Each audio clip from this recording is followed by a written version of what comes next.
All parties Hurriyat Conference spokesman in a statement issued in Srinagar said that the latest report of the Human Rights Watch is an eye-opener for the world community, which must hold India accountable for its brutal actions in the occupied territory. The HRW World Report 2024 said that India continued to restrict the free expression, peaceful assembly and other rights in the occupied Kashmir. In the year 2023, the critics and the human rights defenders faced arrest and raids and cited the illegal arrest of the Kashmiri rights activist Khurram Parvez and Irfan Miraj.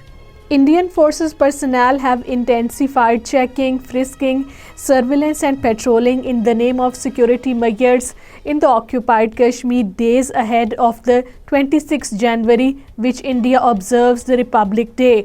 According to Kashmir Media Service, the Indian Army, Police and the paramilitary personnel are using the latest technologies including Black Panther command control vehicles, drones and CCTV cameras to keep a watch on the movement of the people across the occupied territory. All parties Hurriyat Conference Azad Jammu and Kashmir chapter convener Mahmood Ahmad Sagar has expressed serious concern over the Indian atrocities on the innocent people of the occupied Kashmir. According to Kashmir Media Service, Mahmood Ahmad Sagar in a statement issued in Islamabad said India has waged a war against the people of the occupied Kashmir to suppress their struggles for securing their right to self-determination.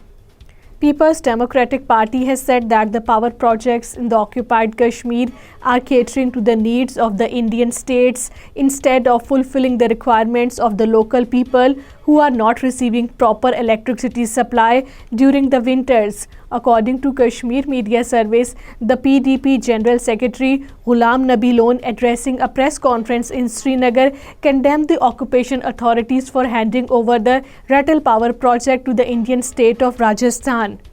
Delhi court has extended the police custody of illegally detained Kashmiri youth Javed Ahmad Matto. According to Kashmir Media Service, Javed Matto of the Sopore area of the Baramulla district was arrested by the Indian police from New Delhi this month. National Conference Vice President Umar Abdullah has condemned the authorities for allowing shooting of a TV serial inside the so-called Legislative Assembly complex, calling it an absolute shame. According to Kashmir Media Service, a Hindi language TV series Maharani was shot inside the assembly complex in Jammu in the June last year.